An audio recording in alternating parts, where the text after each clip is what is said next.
Comenzamos la 14ª sesión de nuestro seminario sobre la verdadera vida en el Espíritu, dedicado hoy a la adoración, sacrificio y alabanza, y comenzamos pidiendo la ayuda a la Virgen. En nomine Patris et Filii et Spiritus Sancti. Amén. Ave María, gratia plena, Dominus tecum, benedicta tu in mulieribus et benedictus fructus ventris tui, Iesus. Sancta Maria, Mater Dei, ora pro nobis peccatoribus, nunc et in hora mortis nostre. Amén. Sancta Maria, sede sapientiae, ora pro nobis. In nomine Patris et Filii, Spiritus Sancti. Amén. Bien, vamos a continuar hoy estudiando los actos de la virtud de la religión. Ya habíamos visto los actos interiores, la devoción y la oración, que recordáis que la oración era algo muy amplio, pero después Santo Tomás nos proponía una multitud enorme de actos de la virtud de la religión que son exteriores. Vamos a pasar a los apuntes a verlo. Esperad que vaya al principio. Aquí está. Repito, hemos visto los actos interiores, pero dentro de los actos exteriores tenemos esta distinción más o menos general. Ante todo, la adoración, en la que se habla de que es el propio cuerpo el que interviene para venerar a Dios, actos en los que se ofrecen a Dios cosas exteriores, de la 85 a la 88, y ahí se habla tanto de lo ofrecido, como serían sacrificios, primicias, o de lo prometido a Dios, como serían los votos. Y luego actos exteriores de la virtud de la religión en la que se asume alguna cosa exterior. Y ahí estaríamos en el tema de los sacramentos, que se estudian en la tercia pars, o bien tendríamos asumir el nombre divino, que eso aparece tanto en el juramento como en la alabanza. Y eso Santo Tomás dedica las cuestiones 89 y 91. O sea que, como veis, la parte esta es muy amplia, no vamos a poder tratarla toda, pero nos vamos a fijar en una serie de cosas. Vamos a fijarnos en la adoración, que fijaos, aquí interviene el propio cuerpo para venerar a Dios. Aquí ha habido un problema con la enumeración de las cuestiones. Es la 84, aquí está mal, es la 84, no la 83. Veremos luego el sacrificio, donde se habla de algo exterior que es ofrecido a Dios, y también el asumir el nombre divino para alabar a Dios, la alabanza, en el artículo 91. Bien, pues vamos a comenzar con la adoración. Ante todo, Santo Tomás se pregunta si la adoración es un acto de religión. Como veis, en todo este tema, Santo Tomás sigue un esquema muy parecido. Va vinculando cada uno de estos actos a la virtud de la religión, va estudiando luego si es un acto único, si son múltiples, si un acto puede imperar a otros, ese tipo de cosas. Entonces, la primera cuestión, la adoración como acto de la religión. Santo Tomás parte de la cita de Mateo 4:10, donde el mismo Señor, después en el episodio de las tentaciones, recuerda la necesidad de adorar y servir solo a Dios. Por tanto, la adoración se ordena a la reverencia y el reconocimiento de aquel a quien se adora. Adorar y servir solo a Dios. Y es propio de la religión mostrar esa reverencia a Dios. Luego, claramente, la adoración es un acto de la religión. O sea, como veis, este argumento es muy sencillo. En este primer artículo, la argumentación es muy sencilla. Aquí, digamos, va haciendo toda una serie de observaciones en la respuesta a las objeciones, porque el término adoración, sobre todo en la Sagrada Escritura, tiene sentidos muy amplios. Se puede entender a veces como reverencia, y esto lo explica. En el Ad Primum estudia un poco la reverencia que se muestra a otras personas, lo que se denomina dulía, y proviene de que a ciertas criaturas se les ha comunicado una participación de la excelencia divina, pero aquí se distingue con los términos porque la latría, por emplear este término griego, correspondería solo a Dios. Y el sacrificio, y esto insistirá luego Santo Tomás, de nuevo corresponde solo a Dios. Para esto, Santo Tomás cita a San Agustín, que dice una cosa muy interesante, y es que algunos elementos del culto divino están tomados de los honores que se rinden en el ámbito humano alguien excelente, solo que ahora le ofrecemos a alguien excelentísimo que es el mismo Dios. O sea, por eso no es extraño que se produzca, diríamos, este diverso uso de las palabras, porque para mostrar honor a Dios, ¿qué le ofrecemos? Pues aquellas cosas que se emplean o que se empleaban para mostrar honor dentro de la sociedad, solo que de una manera, diríamos, reservada a Dios. Y aquí recuerda ejemplos de la Escritura. Se dice que Natán, el profeta Natán, adoró a David. Esto quería decir que le mostró cierta reverencia, pero en el libro de Esther se dice que Mardoqueo se negó a adorar a Amán, que no era simplemente por reconocerle como un ministro o como alguien especial, sino reconocerle como Dios. Obviamente Mardoqueo a eso se negó, porque ese honor se debía dar solo a Dios. Aquí Santo Tomás advierte que en la misma Sagrada Escritura, por lo menos en la versión latina que leía él en la Vulgata, el término adoración se podía emplear de diversas maneras. O también se dice que Abraham adoró a los ángeles, y lo mismo Josué. Es cierto que también aquí advierte Santo Tomás que se podía entender que a lo mejor era el mismo Dios que se presentaba con aspecto de ángel, pero hablando de la adoración y los ángeles, en Apocalipsis 22, 8, 9, el mismo ángel impide que San Juan le adore. O sea que, como veis, el término adoración en la misma Sagrada Escritura es muy análogo, se puede emplear de diversas maneras. Y por otra parte, también en la respuesta secundum, recuerda que en la adoración tenemos presente la majestad de Dios, va dirigido a reconocer la majestad de Dios, pero también es algo que nos conviene, porque es en Dios en quien alcanzamos nuestra felicidad.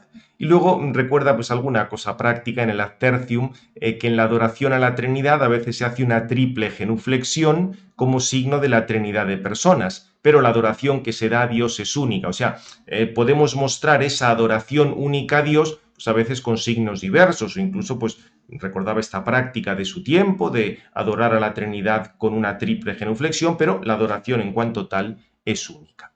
Y pasa luego al artículo segundo una cosa, digamos, muy importante, quizá nosotros es lo primero que tenemos presente en la adoración, y es que la adoración conlleva un acto corporal.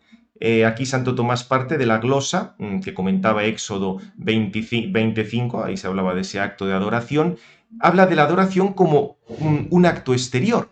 Y en la argumentación tiene presente digamos, lo que dice San Juan Damasceno, quien, a partir de la doble característica intelectual y sensible del hombre, concluye que hay que dar a Dios una adoración espiritual, la devoción interior de la mente, pero también corporal, la humillación exterior del cuerpo. Fijaos que no es raro que cite aquí el Damasceno, porque el Damasceno intervino en toda aquella discusión iconoclasta, la necesidad de las imágenes, y el problema era el mismo. Digamos, las imágenes nos sirven para adorar a Dios, para referirnos a Dios. Nos hacen falta signos sensibles porque nosotros somos tanto racionales, pero también sensibles. Nuestro conocimiento comienza con la sensibilidad. Por eso no es extraño la cita aquí al Damasceno, que tuvo una parte tan importante en la controversia sobre las imágenes. O sea que, y además aquí de fondo está siempre la cuestión del alma como forma del cuerpo, del heliomorfismo aplicado al hombre, y esa profunda unión en la que no se puede prescindir ni de lo sensible ni de lo propiamente intelectual o espiritual. Entonces, aquí lo que viene a decir es que claramente lo exterior se debe referir a lo interior como lo principal. O sea, lo principal es esa devoción interior, pero requiere unos signos del cuerpo, requiere una manifestación exterior. Dice así, los signos de humildad que mostramos con el cuerpo deben excitar nuestro afecto de someternos a Dios, ya que siempre procedemos desde lo sensible a lo inteligible. O sea, que diríamos aquí, el mismo gesto exterior nos lleva a esa adoración interior o muestra esa adoración interior. Por eso, como veis, pretender que pueda haber una adoración a Dios que sea puramente, intelectual, puramente interior, carece de sentido. Eso para los ángeles está muy bien, pero nosotros no somos ángeles, por eso hace falta toda la cantidad de signos sensibles en la adoración. Esto luego en la práctica, pretender que se adora al Santísimo y no se hace una genuflexión, pues, hombre, si alguien está muy enfermo y no puede, bien, pero diríamos pudiendo, como veis, aquí habría algo que no funciona.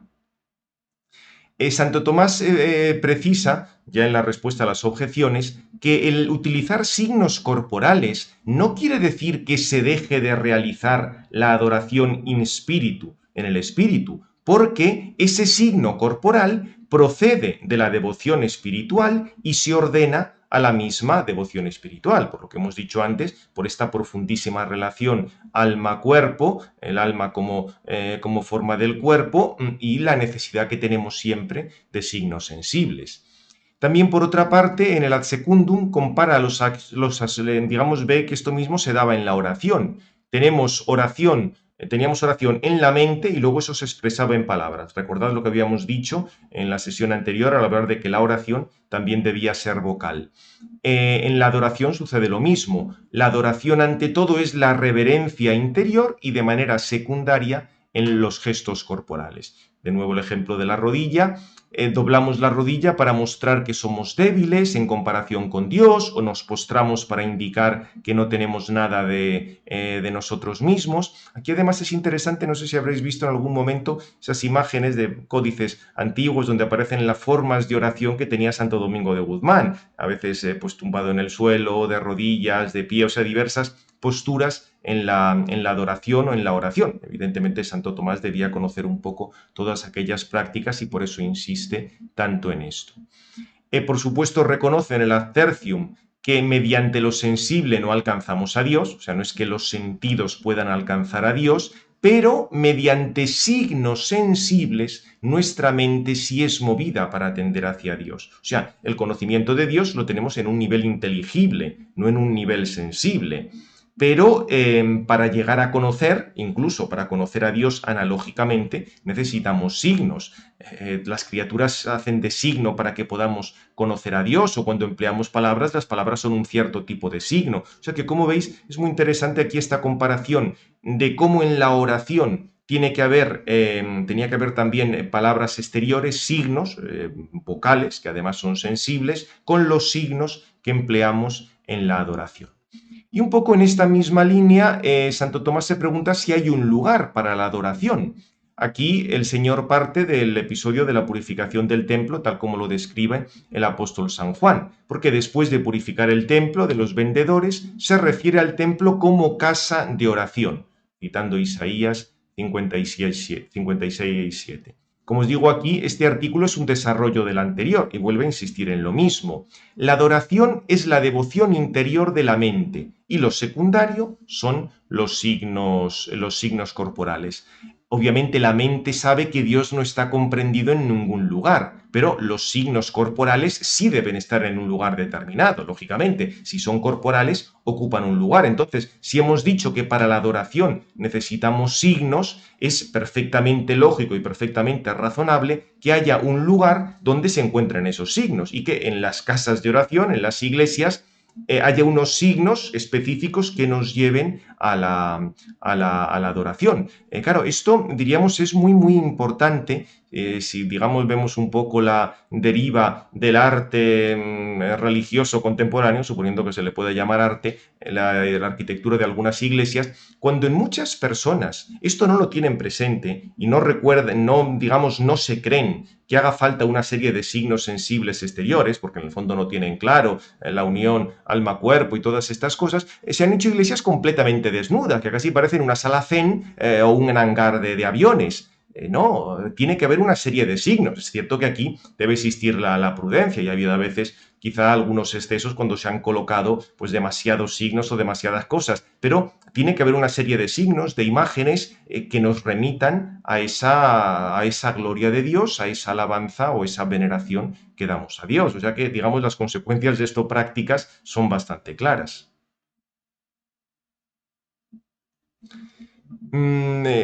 Por eso, o sea, es muy importante, muy conveniente que en ese lugar haya una serie de signos corporales concretos.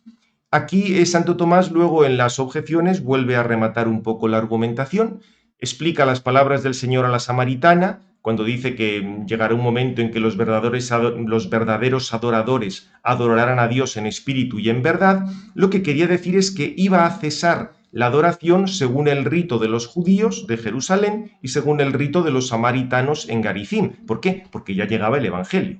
Esa adoración es todo eso que prescribía la ley de la adoración en el Antiguo Testamento, era simplemente un anticipo, una profecía de lo que iba a suceder cuando llegara Cristo, que iba a ofrecer el verdadero sacrificio en la cruz, como comentaremos luego acerca del sacrificio. Una vez que ha llegado Cristo, ya se podrá sacrificar a Dios en todo lugar. Repito, algo comentará después, aunque esto aparece más en la tercera parte, cuando hable de que la pasión de Cristo es sacrificio, o que hable de la Eucaristía es sacrificio. Allí donde se celebra la Eucaristía, estamos sacrificando, ofreciendo el verdadero culto a Dios.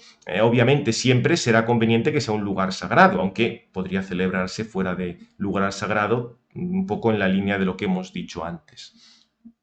En el ad secundum vuelve a insistir que no es que Dios esté contenido en el lugar en el que se adora, sino en razón de los adoradores se determina ese lugar. O sea, si hay iglesias es para que podamos tener un sitio donde adorar y que nuestra mente sea elevada a esa adoración. Explica, por ejemplo, que la consagración de las iglesias da pie a que se fomente la devoción.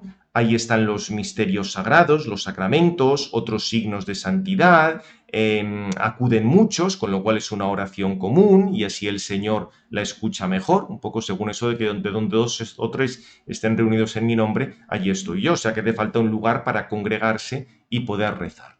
Y finalmente, Santo Tomás tiene un apunte sobre que es oportuno, decens, adorar hacia Oriente, porque dice que el movimiento del cielo, signo de la majestad divina, se da desde Oriente, o el paraíso estaba hacia Oriente, Cristo se denomina Oriente y se espera que venga desde el Oriente. Bien, son razones de conveniencia, pero con esto Santo Tomás nos atestigua esa práctica antiquísima de adorar hacia el Oriente, que pues, en las liturgias orientales se mantiene la celebración de la misa y la mayor cuanto se han construido las iglesias con estos criterios litúrgicos estaban orientadas precisamente hacia Oriente por estos signos de conveniencia a los que nos indica Santo Tomás. Obviamente no es que sea una necesidad absoluta, pero es un signo más que nos recuerda que estamos adorando a Cristo, que nos volvemos hacia Cristo.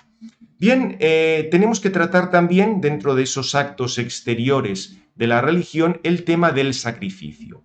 Como os explico aquí, la cuestión del sacrificio es la primera y la más importante sobre los actos de religión en los cuales se emplean realidades exteriores al hombre. Santo Tomás estudiará además de sacrificios, oblaciones, primicias, diezmos y después el tema de los votos, no lo que se da a Dios, sino lo que se promete que se le va a dar.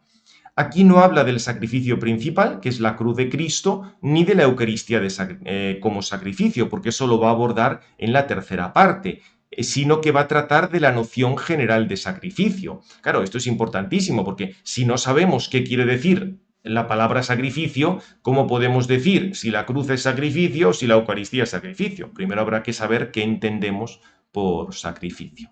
Entonces, lo primero, Santo Tomás recuerda que ofrecer a Dios un sacrificio está en la misma ley natural. Y aquí recuerda que en todos los pueblos se ha ofrecido algún tipo de sacrificio a la divinidad. Esto ya nos lleva a pensar que algo tiene que ver con la misma inclinación natural. La argumentación que da Santo Tomás es que la razón natural dicta al hombre que debe someterse a algo superior que le ayude y le dirija ante los defectos que advierte en sí mismo. Ese algo, sabemos que es alguien, es lo que denominamos Dios, aunque haya sido comprendido de manera muy diversa pues en distintos momentos, distintas culturas.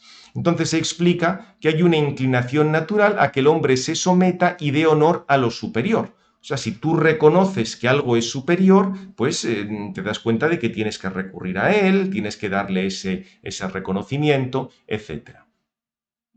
Dice a la vez, corresponde al hombre usar signos sensibles para expresar las cosas, y por eso es lógico que ofrezca cosas sensibles a Dios como signo de sumisión y honor, de manera parecida como se ofrecen a alguien cuyo dominio se reconoce. Esto es lo propio del sacrificio, ofrecer algo a una persona que se reconoce superior, en este caso a Dios, que es el superior por excelencia. Por eso dice que el sacrificio, ofrecer sacrificios, pertenece al derecho natural. Fijaos que en el caso de la adoración estábamos hablando que es nuestro propio cuerpo el que se emplea como signo para, diríamos, ese reconocimiento a Dios. Aquí no es simplemente no es el propio cuerpo, sino cosas exteriores a nosotros, las que presentamos, las que ofrecemos por ese reconocimiento a Dios. En las objeciones, como siempre, precisa un poco lo que ha dicho antes. En el ad primum explica que el ofrecer sacrificio es propio de la ley natural. Ahora, ¿cómo tenía que ser cada uno de esos sacrificios? Eso ya depende de la institución humana o de la institución divina, cuando está la ley, en fin, eso ya depende de otras muchas cosas. Recuerda que en la Escritura no se hace mención de los sacrificios que ofrecieron todos los justos del Antiguo Testamento. Dice, por ejemplo, no se habla de sacrificios que ofreciera Isaac. Dice, claro, pero es que Isaac era figura del sacrificio de Cristo y no parecía adecuado que se presentara a él como ofreciendo un sacrificio. Y luego en el Ad Tertium compara la situación de este ofrecer sacrificios con los significados de las palabras. Dice, es natural que signifique, aunque su significado se establezca de una manera voluntaria. O sea, digamos, el sacrificio de por sí es una cosa que pues, se ofrecía un animal. Un animal es un animal. Ahora, tú al ofrecer ese animal le das el significado de reconocer la superioridad de Dios. Igual que fijamos las palabras, diríamos, de una manera arbitraria, las distintas culturas dan distintas formas exteriores para lo que quieren significar, aunque el significado obviamente depende de una realidad, pero lo que en una lengua se dice de una manera, en otra lengua se dice de otra. Por eso viene a decir que, aunque digamos se ofrece el sacrificio y el sentido del sacrificio es reconocer la excelencia a Dios de una manera análoga a como cuando hacemos un regalo a una persona a quien consideramos superior, el fijar cuál es el sacrificio, la manera que debe hacerse, etcétera, eso ya va a depender de otra multitud de cosas. Bien, pues después de haber presentado un poco la idea de que ofrecer sacrificio está en la ley natural, esa misma inclinación de reconocer a alguien superior, va a precisar más la terminología y dirá, pero bueno, si hablamos de sacrificio en sentido estricto, esto es algo solo propio de Dios, entran más cosas, ¿cómo hay que entenderlo? Aquí parte de la terminología de Éxodo, en Éxodo 22:20, se recuerda que el sacrificio solo debía ofrecerse a Dios. Y aquí de nuevo la razón tiene que ver con esa relación entre lo exterior y lo interior. Dice que el sacrificio exterior es signo del sacrificio interior. El alma se ofrece a Dios como principio de su creación y como fin de su felicidad. Como solo hay un origen y fin del alma, solo a él se debe ofrecer ese sacrificio interior. O sea, lo que dice es, el sacrificio interior, digamos el ofrecimiento del propio hombre, tiene que ver con el que es el principio de la creación y el fin, lo que lleva la felicidad. Y eso solo es uno. Con lo cual, en ese sentido, solo debe haber un sacrificio interior. Por tanto, y que además está orientado hacia Dios. Con lo cual, como el sacrificio exterior es signo, manifestación del sacrificio interior, solo se ofrece a Dios.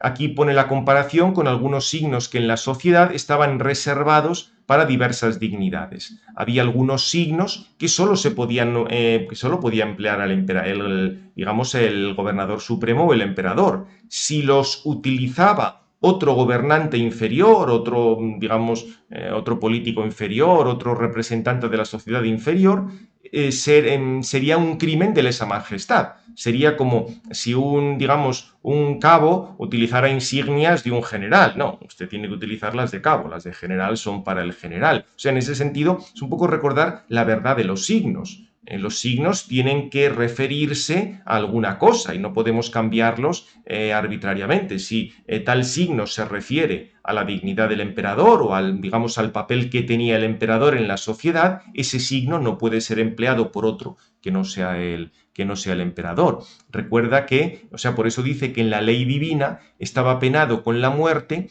ofrecer los sacrificios propios de Dios a otros. Porque claro, en el fondo eso era considerar Dios a otras personas. Y obviamente tal cosa no se podía, era contraria a toda la revelación.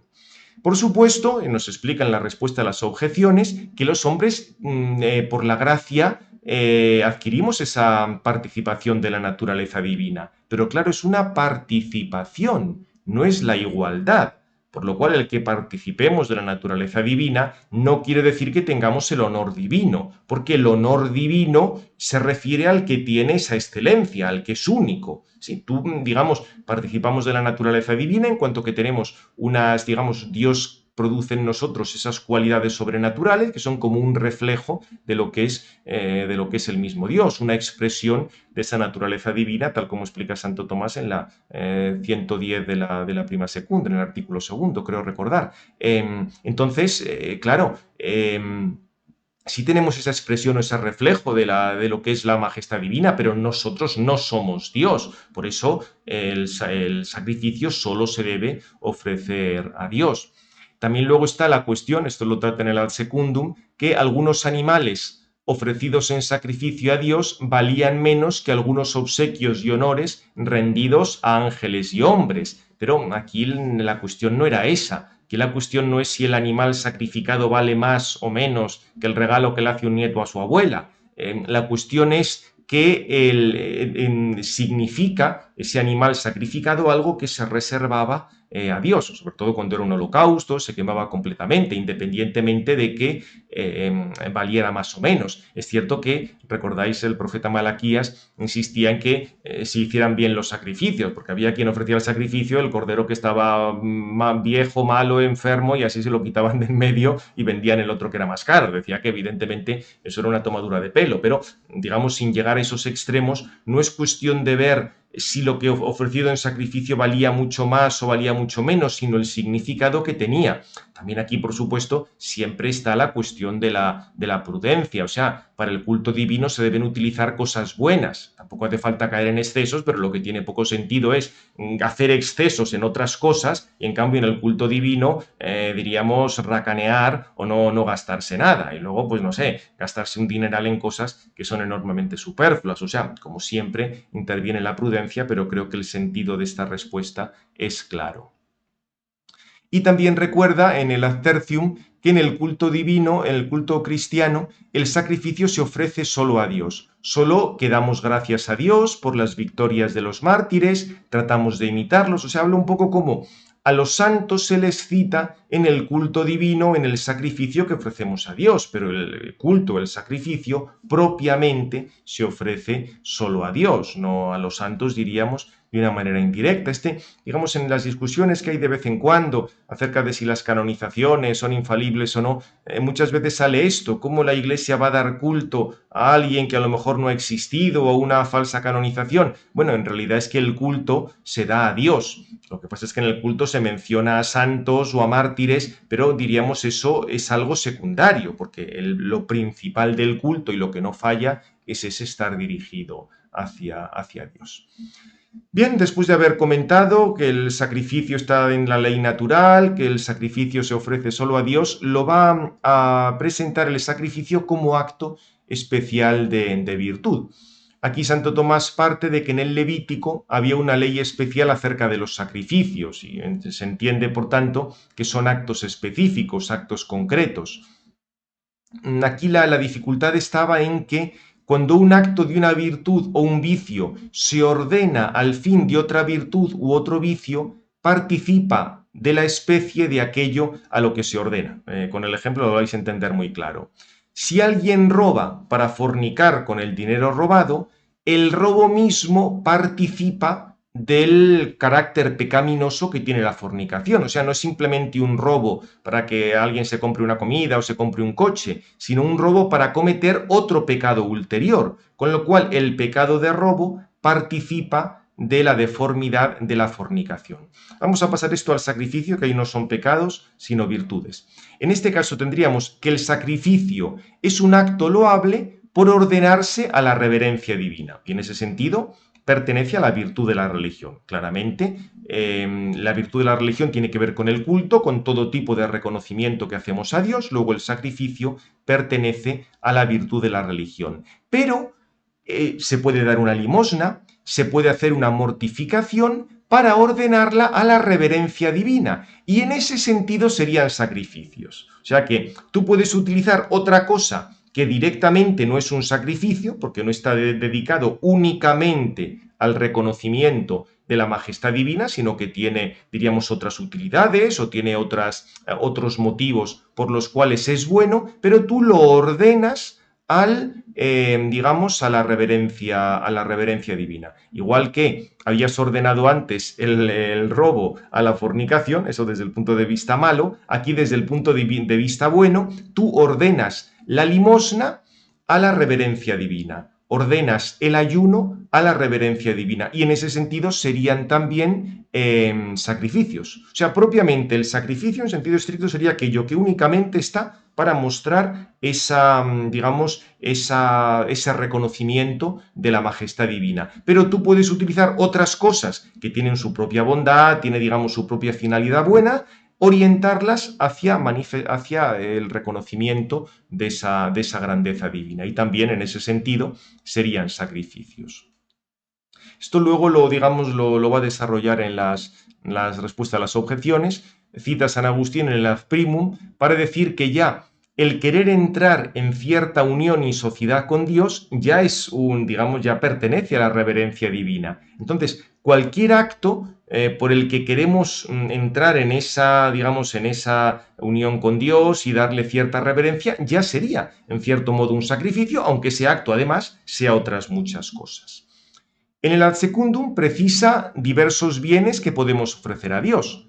El bien del alma, que se ofrece por cierto sacrificio interior, estaría la devoción y la oración. O sea que en ese sentido, diríamos, los actos interiores de la virtud de la religión son sacrificios, solo que ya hemos dicho que para Santo Tomás el sacrificio, por, digamos, dar a cada palabra su sentido, cuando hablamos de sacrificio exterior, es una cosa exterior a nosotros, pero también se podría entender como un bien del alma que se ofrece a Dios. El bien del cuerpo, que se ofrece por el martirio, la abstinencia o la continencia, todo esto son realidades que ofrecemos a Dios y también en ese sentido son sacrificios.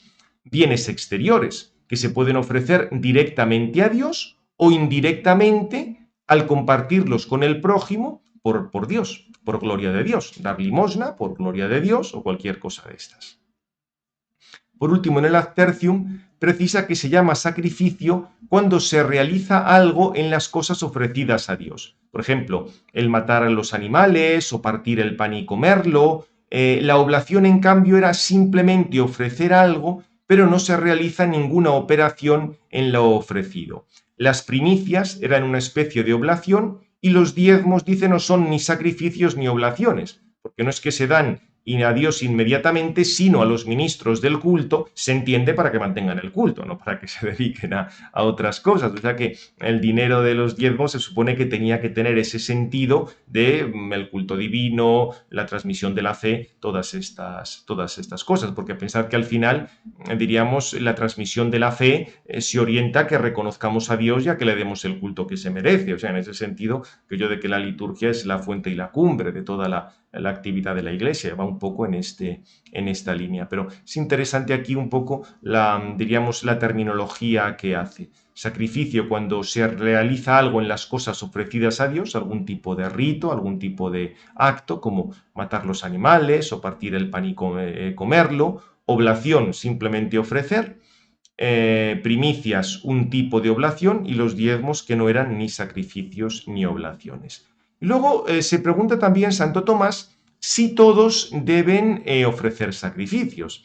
En realidad parece que sí, y está claro que sí, porque ya hemos dicho en el artículo primero que estaba en la ley natural y por tanto en la inclinación de la naturaleza, que es común a todos, ese reconocimiento a Dios ofreciéndole algunas cosas. Lo que pasa es que aquí de nuevo hay que recordar los diversos tipos de sacrificio.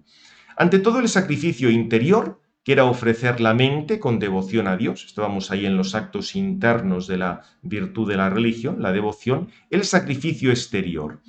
Tenemos el sacrificio cuyo valor está en el hecho de que se ofrece a Dios como signo del sometimiento a Dios, o sacrificio que es un acto exterior de otras virtudes que se asumen para reverencia divina. O sea, teníamos el sacrificio exterior de lo que es propiamente, directamente sacrificio, una cosa hecha o presentada simplemente para honor de Dios, y de otras cosas que se ofrecen o se asumen para esa reverencia divina. Al sacrificio interior, están obligados todos, claramente.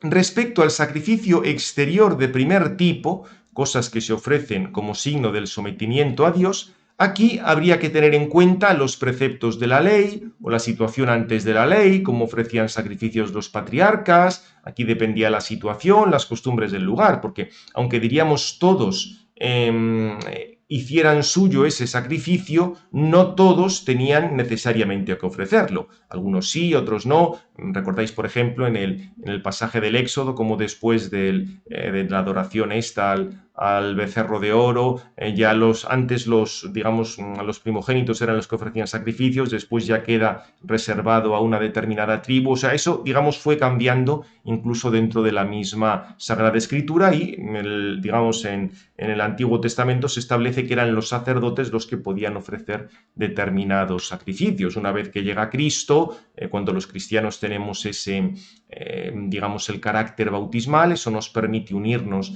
al sacrificio de Cristo, aunque lo que es la realización, el confíchere de la Eucaristía, depende del ser ministro ordenado. O sea, aquí ya, dependerá de multitud de circunstancias. Y respecto al tercero, o sea, asumir actos y otras virtudes para reverencia divina, nos dirá Santo Tomás que algunos actos de las virtudes caen bajo precepto, y en ese sentido obligan a todos, mientras que hay otros actos de las virtudes que son de supererogación y no obligan a todos. En ese sentido, mantener la castidad en el matrimonio obliga a todos los casados. Pueden mantener relaciones, el marido debe mantener el marido con la mujer, pero diríamos, esa es una vivencia de la virtud de la castidad. El ofrecer la promesa de virginidad, evidentemente, es algo de supererogación, no es algo obligatorio para todos, no es algo absolutamente necesario para alcanzar el fin. Hay quien la ofrece realizando además un acto de religión, porque eso lo hace para honor de Dios, para gloria de Dios, solo que eso claramente no obliga a todos. Bueno, en el Ad Primum luego reitera que aquellos que no habían recibido la ley, sin embargo, estaban obligados al sacrificio interior, y siempre realizaban algún tipo de sacrificios exteriores, tanto en el Antiguo Testamento antes de que se diera la ley, como Santo Tomás ya había recordado que en otros pueblos también se ofrecían estos sacrificios. En la Secundum nos dice una cosa muy interesante cuando dice que si todos tenían que ofrecer sacrificios o no. Dice que además no todos entendían el significado de los sacrificios, con lo cual no todos estaban obligados a ofrecerlos. Pero aquí Santo Tomás recuerda que esto aquí sucede como con la fe implícita. Diríamos, muchos conocían el sacrificio de una manera implícita y general. Sabían que sí, que había que hacer algo para reconocer a Dios, no que supieran mucho más, pero ya eso bastaba para que pudieran ofrecer, fuera un sacrificio exterior según la situación en la que se encontraban, o por supuesto el sacrificio interior o de otras virtudes o de otras cosas que podían dedicar a Dios. Y por último recuerda que los sacerdotes ofrecen los sacrificios ordenados al culto divino, en favor de ellos mismos y en favor de otros. Pero otro tipo de sacrificios los puede ofrecer cualquiera. O sea, hay determinados sacrificios que están regulados en el culto divino, tanto en el Antiguo Testamento como luego, desde que ha llegado Cristo, y por la determinación de la Iglesia en las cuestiones, diríamos, rituales que no son esenciales porque no las ha establecido Cristo.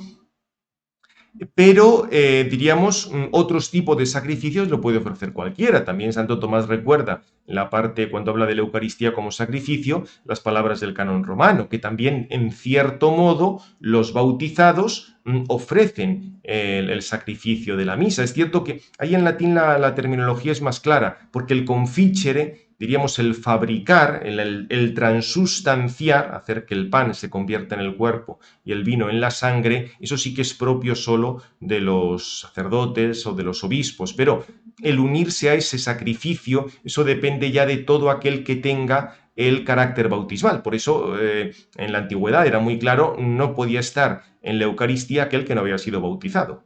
Incluso los catecúmenos tenían que salir fuera hasta que fueran bautizados para poder estar en la parte central de la misa. O sea que, diríamos, el tema, aunque haya personas que tengan que ofrecer directamente ese sacrificio, a un sacrificio en sentido más amplio o ese mismo sacrificio de otra manera, se puede unir mucha más gente.